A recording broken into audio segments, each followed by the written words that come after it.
तो सही जगह पर धरना स्थल बनाना चाहिए और अभिव्यक्ति की स्वतंत्रता, अपनी मांग को रखने का अधिकार किसी भी वर्ग को है, तो सरकार को इन चीजों पर ध्यान देना चाहिए कि कौन सी नौकरी वो बांट रहे हैं। ये शक के दायरे में है मामला। तेजस्वी यादव नीतीश कुमार से नहीं है, आप खुद सोचिए, आप उनसे सवाल कीजिए कि मेरा नाम लेके बोलिए उनको कि आप कौन सी नौकरी बांट रहे हैं, ये उनको जानने का अधिकार है। राजद के वरिष्ठ नेता और बिहार सरकार के पूर्व मंत्री वर्तमान में विधायक आलोक मेहता ने आज जो है सरकार पर खरी खोटी सुना दी है। उन्होंने कहा कि देखिए, जो युवा की बात करते हैं, भारत सरकार हो या बिहार सरकार हो, युवा सरकार पर जो है पूरी तरीके से हमलावर है। हमलावर इसलिए है कि रोजगार की बात करते हैं, शिक्षा की बात करते हैं, लेकिन सड़कों पर जो है जेनजी पूरी तरह से प्रोटेस्ट कर रहे हैं, प्रदर्शन कर रहे हैं, लेकिन सरकार वार्ता करने के लिए तैयार नहीं है। अगर देखा जाए तो लगातार जो है दिल्ली से लेकर के पटना तक, पटना से झारखंड तक जो है पूरे देश में युवा जो है प्रदर्शन कर रहे हैं।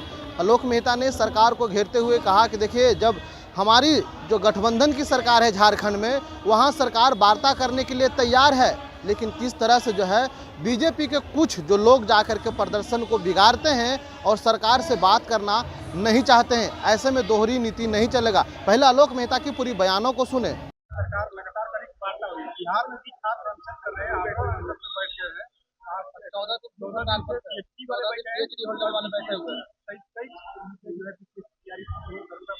तमाम मुद्दों को लेकर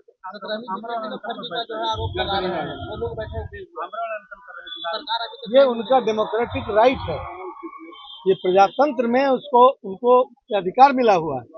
ये बात दिगर है कि सरकार ने धरना स्थल एक नाला के किनारे बना दिया है कि नाला की दुर्गंध से लोग उठ के चले जाए, लेकिन यह डेमोक्रेसी के खिलाफ एक साजिश है। इनको सही जगह पर धरना स्थल बनाना चाहिए और अभिव्यक्ति की स्वतंत्रता, अपनी मांग को रखने का अधिकार किसी भी वर्ग को है, तो सरकार को इन चीजों पर ध्यान देना चाहिए। और मैं समझता हूं कि ये इन लोगों की जो मांगे हैं, उनके जेन्युइन मांग पर निश्चित रूप से सरकार को विचार करना है। जब सवाल किया गया कि छात्र रोड पर सड़क पर उतरे हुए हैं, भूख हड़ताल कहाँ मंत्री जी से सवाल किए, हाँ, तो उन्होंने कहा कि छात्रों को धैर्य रखना चाहिए, हम लोग रोज नौकरी बांट रहे हैं। रोज नौकरी बांट रहे, जेब में रखकर नौकरी घूम रहे हैं, कहीं तो दिख नहीं रहा है।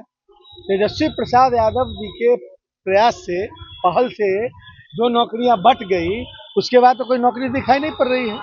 कहाँ रोज नौकरी बांट रहे हैं? कुछ प्राइवेट अलग व्यवस्था बनाए हुए हैं क्या कि अपने चहेतों को ले लेकर जॉब दे रहे हैं? इसकी भी जांच होनी चाहिए। मंत्री जी का बयान है कि हम रोज नौकरी बांट रहे हैं, तो उनको या तो झूठ बोल रहे हैं या फिर उनको बताना चाहिए कि कौन सी नौकरी वो बांट रहे हैं। ये शक के दायरे में है मामला। तेजस्वी यादव नीतीश कुमार से नहीं है, आप खुद सोचिए, आप उनसे सवाल कीजिए कि मेरा नाम लेके बोलिए उनको कि आप कौन सी नौकरी बांट रहे हैं, ये उनको जानने का अधिकार है। जनता को भी जानने का, उनको बताना चाहिए कौन सी नौकरी रोज बांट रहे हैं वो। तेजस्वी यादव नीतीश कुमार से दिल्ली में मुलाकात हुई है, आप लोग सरकार बनाने जा रहे हैं। अरे भाई, कहाँ से न्यूज आप लोग? यही तो सवाल है। सवाल नहीं है ये, सवाल ही राजनीतिक पॉलिटिकल डिप्लोमेसी होती है। कोई कहीं बीमार है, कोई कहीं मुलाकात हो गई और उसको लेके पूरा, मैं नहीं जानता, मुझे पूरी जानकारी नहीं है, लेकिन यदि हो भी गई तो कौन सा आसमान फट गया भाई? सरकार बन सकती है। नहीं, ये संभावना या ये आगाज, मतलब आप लोग लगा सकते हैं, इस पर अपनी संभावनाएं व्यक्त कर सकते हैं, लेकिन ऐसा अभी कुछ नहीं। बीजेपी एक तरफ जो है झारखंड सरकार का घेराव करने जा रही है, बिहार में भी एनडीए की सरकार है, बीजेपी छात्रों का आवाज क्यों नहीं सुन रहे हैं? यहाँ क्यों नहीं दिख रहा है? ये बीजेपी वालों से पूछिए कि यहाँ पर पेपर लीक नहीं हुआ था कि नहीं हुआ? अभी भी बीपीएससी में गड़बड़ी पेपर लीक यहाँ हुआ था कि नहीं? बीपीएससी में गड़बड़ी हो रही है कि नहीं? तो जो भारतीय जनता पार्टी के साथी बेचैन है, छात्र आंदोलन कर रहा है, उनको बर्दाश्त नहीं हो रहा है, उन्हीं के कंधा पर चढ़ के राजनीति करना चाह रहे हैं, तो यहाँ क्यों नहीं कर रहे हैं?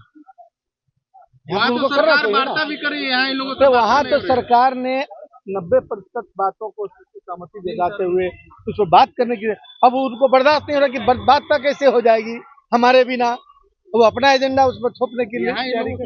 ये गलत है, ये दोहरी नीति है, दोहरा चेहरा। तो आपने सुना, आलोक मेहता ने साफ तौर पर कह दिया है कि देखिए, जिस तरह से जो है सरकार झारखंड में महागठबंधन की हेमंत सोरेन की सरकार है वहाँ बात करने के लिए तैयार है छात्रों से, लेकिन जो है बीजेपी के कुछ लोग जो है जा करके बात नहीं करते हैं और लगातार जो है आंदोलन करते रहते हैं। ऐसे नहीं चलने वाली है। वही जो है 19 तारीख को जो प्रदर्शन करेंगे, तेजस्वी यादव राजभवन मार्च करेंगे, उसको लेकर के जो है आलोक मेहता ने साफ तौर पर कहा कि देखिए जरूरी है, AK-47 से गोली चली है, सरकार सुन नहीं रही है। वहीं जो है राजधानी पटना के धारणा स्थल गर्दनी बाग पर जो बैठे हुए हैं लोग जो है PhD होल्डर हों, BPSC के अभ्यर्थी हों, उन्होंने साफ तौर पर कहा कि देखिए जिस तरह से जो है 70वीं BPSC में धांधली हुआ, इसको आरोप लगा रहे हैं BPSC के जो छात्र हैं। और आलोक मेहता ने कहा कि देखिए क्या बिहार में जो सरकार है वो नौकरी पैकेट से देती है का, वो तो झूठ बोल रहे हैं। तो पूरी तरह से जो है आलोक मेहता ने कहा कि देखिए हमने गर्दनी बाग जाएंगे और जिस तरह से जो छात्रों के हित में बात होगा हम उसके करेंगे। अगर जरूरत पड़ी तो सड़क पर जितना बार भी निकलना हो हम निकलेंगे तेजस्वी यादव के साथ। इंसाइडर लाइव के लिए पटना से ब्रजेश कुमार।